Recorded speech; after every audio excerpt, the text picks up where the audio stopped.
நீலாம் ஒரு மியூசிஷியனா? உனக்கெலாம் டேலண்ட்டே இல்லை. நீ வாசிக்கிறதெல்லாம் யாரும் கேட்க மாட்டாங்க. நீ ஒரு மியூசிக் பிளேயர்னு சொல்கிறதுக்கு லாய்க்கே இல்லை. உன்னாலலாம் ஒரு பெரிய மியூசிக் பிளேயராக வர முடியாது. இதுக்கு நடுவில் கடைசி ஒரு வருஷமாக ஒரு மியூசிக் பிளேயராக நீங்கள் இருந்தீங்கன்னா நம்ம எல்லாருமே ரொம்ப கஷ்டப்பட்டுருக்குறோம். இது மத்தியில் உங்கள் மியூசிக் கரியர் நீங்கள் விட்டு கொடுத்துட்டு போகிறீங்களா, இல்லை தொடர்ந்து நோக்கி போக போகிறீங்களா? ஒரு மியூசிஷியனாக இருந்தீங்கன்னா இந்த மாதிரி தாட்ஸ் எப்பயுமே உங்கள் மைண்டில் ஓடிக்கிட்டே இருக்கும். சில சமயம் நீங்கள் போகிற பாத் கிளியராக இல்லாமல் இருக்கும். ஆனாலும் குவிட் பண்ணிடாதீங்க. உங்கள் மியூசிக் ஜர்னியில் நிறைய தடைகள் வரும். ஆனால் ஒவ்வொரு ஸ்டெப்பாக நீங்கள் முன்னாடி வச்சு உங்கள் கோல்ஸ் நோக்கி நீங்கள் போயிட்டே இருங்க. எவ்வளோ பெரிய கோல் இருந்தாலும் அதை நோக்கி போயிட்டே இருங்க. விட்டு கொடுக்காமல் தொடர்ந்து ப்ராக்டிஸ் பண்ணிகிட்டே இருங்க. கண்டிப்பாக நீங்கள் ஒரு நாள் ஒரு பெரிய மியூசிஷியனாக வர முடியும். ஒவ்வொரு நாளும் உங்கள் மியூசிக் ஸ்கில்ஸை நல்லா டெவலப் பண்ணிக்கோங்க. நீங்கள் ட்ரை பண்ணுறது எவ்வளோ கஷ்டமாக இருந்தாலும் விடாமல் ட்ரை பண்ணுங்கள். யாருமே ஒரே நாளில் சக்ஸஸ் ஆகலை. எல்லோரும் கஷ்டப்பட்டு தான் வந்திருக்கிறாங்க அப்படின்றத புரிஞ்சுக்கோங்க. நீங்கள் ஒரு மியூசிஷியனாக உங்களுக்குள்ளே இருக்கிற டேலண்ட் என்ன அப்படின்றத கண்டுபிடிங்க. கண்டுபிடிச்சதுக்கப்புறம் அதை நோக்கி உங்கள் ஸ்கில்ஸை டெவலப் பண்ணுங்கள்.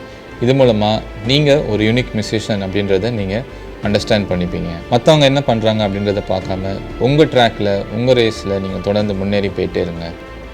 ஏதாவது நீங்கள் ப்ராக்டிஸ் பண்ணும்போது கஷ்டமாக இருந்துச்சுன்னா அது கொஞ்சம் ஸ்லோ பண்ணி பண்ணுங்கள். கண்டிப்பாக நீங்கள் வாசிக்கலாம்.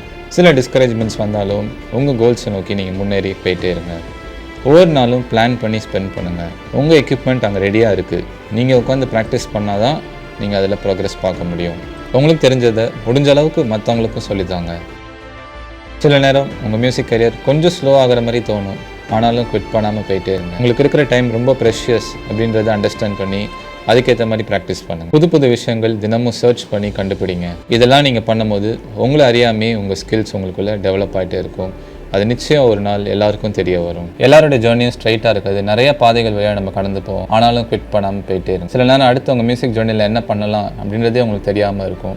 ஆனாலும் விட்டு கொடுத்துடாதீங்க. எத்தனை தடை வந்தாலும் அதை ஒவ்வொன்றா முன்னேறி போயிட்டே இருங்க. கடைசி மூச்சு இருக்கிற வரைக்கும் விட்டு கொடுத்துடாதீங்க. சில நேரம் அடைப்பட்ட மாதிரி இருக்கும். ஆனாலும் விட்டு கொடுக்காம முயற்சி பண்ணிகிட்டே இருங்க. நீங்கள் இப்போ ப்ராக்டிஸ் பண்ணுறது ஒருவேளை மற்றவங்களுக்கு தெரியாமல் இருக்கலாம். ஆனால் நிச்சயம் ஒரு நாள் அது எல்லாரும் பார்த்து வியப்படையும். ஒரு விஷயம் நீங்கள் லேர்ன் பண்ணும்போது ஒரு வழியில் வராட்டி வேறு என்ன விதமாக பண்ணால் அதை நீங்கள் ஈஸியாக லேர்ன் பண்ணிக்கலாம் அப்படின்றத கண்டுபிடிங்க. ஒவ்வொரு தடவையும் நீங்கள் ப்ராக்டிஸ் பண்ணும்போது ரெக்கார்ட் பண்ணுங்கள். நீங்கள் ரெக்கார்ட் பண்ணுறது மூலமாக ஒவ்வொரு தடவையும் நீங்கள் எவ்வளோ இம்ப்ரூவ் ஆகிருக்கிறீங்க அப்படின்றது தெரிய வரும். ஒரு பெரிய கோலாக இருக்கலாம். சின்ன சின்ன கோல்ஸாக நீங்கள் ஸ்ப்ளிட் பண்ணி பண்ணிங்கன்னா கண்டிப்பாக அந்த பெரிய கோலை நீங்கள் அச்சீவ் பண்ண முடியும்.